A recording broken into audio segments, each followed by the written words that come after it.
Good morning students. आज हम 10वीं कक्षा का व्याकरण भाग का दूसरा चैप्टर समास करने जा रहे हैं। सबसे पहले समास क्या चीज़ है। हमने पहले संधि की थी। संधि में दो या दो वर्णों के मेल से जो शब्द बनता है उसको संधि कहते हैं। लेकिन समास में दो या दो से अधिक शब्दों के मेल से बना सार्थक शब्द समास कहलाता है। जैसे सेनापति। सेनापति क्या है? समस्त पद। जब हम इसका विग्रह करते हैं तो क्या बन जाता है? सेना का पति। समास करने के उपरांत जो शब्द बनता है उसे क्या कहते हैं? समस्त पद। और समस्त पद को पुनः पूर्व स्थिति में, पहले वाली स्थिति में लाने को क्या कहते हैं? समास विग्रह। समास पद के दो पद होते हैं।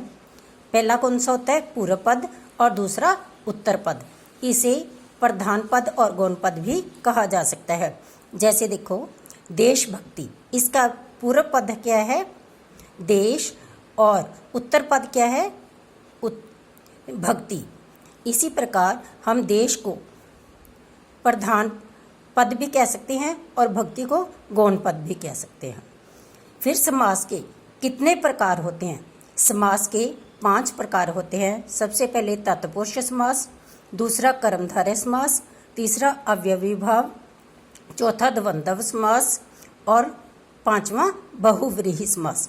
लेकिन आपकी 10वीं कक्षा के सिलेबस में दो तरह के ही समास हैं, तत्पुरुष समास और कर्मधारय समास। हम सबसे पहले तत्पुरुष समास करेंगे। मैं कैसी ट्रिक से समझाने जा रही हूँ कि आप इसे ध्यान से समझेंगे तो आपको अवश्य ही समझ आ जाएगा। जैसे तत्पुरुष समास, इसमें सबसे पहले क्या है? दूसरा पद प्रधान होता है। जैसे कि मैं आपको पहले बता चुकी हूँ, इसके 2 पद होते हैं, एक पूर्व पद और एक उत्तर पद। उत्तर पद दूसरा पद होता है, इसमें उत्तर पद प्रधान होता है और इसमें कारक चिन्ह का लोप हो जाता है।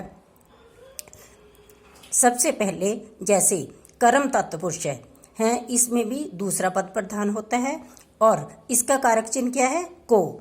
इसमें हमें, जब हम इसका समस्त पद बनाते हैं तो इसमें से को हटा देते हैं। जैसे सुख को प्राप्त, इसका क्या बन जाएगा? सुख प्राप्त। फिर इसके बाद हमारा कौन सा है? करण। करण कारक, जैसे करण कारक होता है, यहाँ पर क्या है? करण तत्पुरुष। इसमें विभक्ति चिन्ह क्या होता है? से। और जैसे सांप से ग्रस्त हैं तो इसमें क्या होता है? क्या बन जाएगा? जो से विभक्ति चिन्ह है इसे लोप कर देंगे, खत्म कर देंगे और यहाँ बन जाएगा सांपग्रस्त। और अब हम संप्रदान तत्पुरुष पर आ गए। संप्रदान तत्पुरुष क्या होता है? इसका विभक्ति चिन्ह क्या है? के लिए। जैसे सत्य के लिए अग्रह, तो इसका बन जाएगा सत्याग्रह। फिर हमारा नेक्स्ट है अपादान तत्पुरुष। अपादान तत्पुरुष का विभक्ति चिन्ह क्या है? के से। इसका मतलब होता है अलग होना। जैसे मार्ग से भ्रष्ट, मार्ग मतलब रास्ते से भ्रष्ट हो जाना, रास्ते से हट जाना है, तो इसका से हटाने से बन जाएगा मार्ग भ्रष्ट। नेक्स्ट है हमारा संबंध तत्पुरुष। संबंध तत्पुरुष, इसमें क्या विभक्ति चिन्ह लगता है? का, के, की। जैसे उदाहरण, गंगा का जल, क्या बन जाएगा? गंगा जल। उसके बाद अधिकरण तत्पुरुष। अधिकरण तत्पुरुष में विभक्ति चिन्ह क्या लगता है? में या पर। अधिकरण का मतलब होता है किसी चीज़ का आधार। जैसे वन में वास, के वनों में जाना, इसका मतलब होता है वन में वास, वन में जाना। तो आधार क्या हो गया? में। तो फिर इसमें विभक्ति चिन्ह क्या लगेगा? में लगा हुआ है, इसको हटाने से वनवास बन जाएगा। ये हमारा हो गया तत्पुरुष के 6 के 6 भेदों में ही उत्तर पद या दूसरा पद प्रधान होता है। फिर दूसरा भेद है कर्मधारय समास। इसमें भी दूसरा पद या उत्तर पद ही प्रधान होता है। इसमें इसकी सबसे बड़ी पहचान यह है कि जब हमें देखना हो कि यह कौन सा समास है तो इसमें के समान या है जो लगा होता है।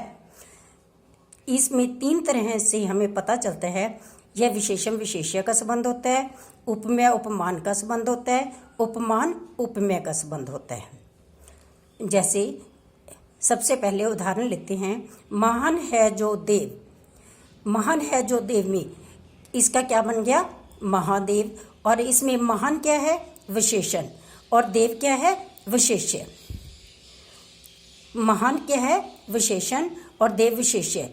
देव की विशेषता क्या है कि वह महान है। और दूसरा है उपमान और उपमेय। उपमान या उपमेय, तो उपमेय या उपमान।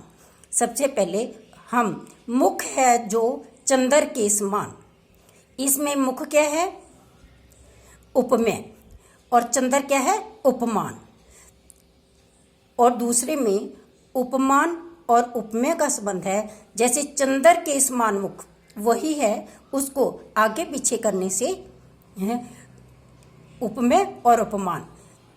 जैसे चंद्र क्या है, इसमें उपमान, और मुख क्या है, उपमेय। क्योंकि जिस वस्तु की तुलना की जाए उसे उपमेय कहते हैं, और जिससे की जाए वह उपमान है। मुझे आशा है कि तुम्हें यह कारक के दोनों भेद अच्छी तरह से समझ में आ गए होंगे, और इसे अपनी फेयर कॉपी पर लिखना है।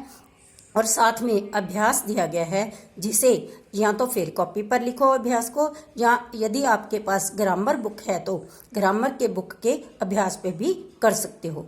Thank you, have a nice day.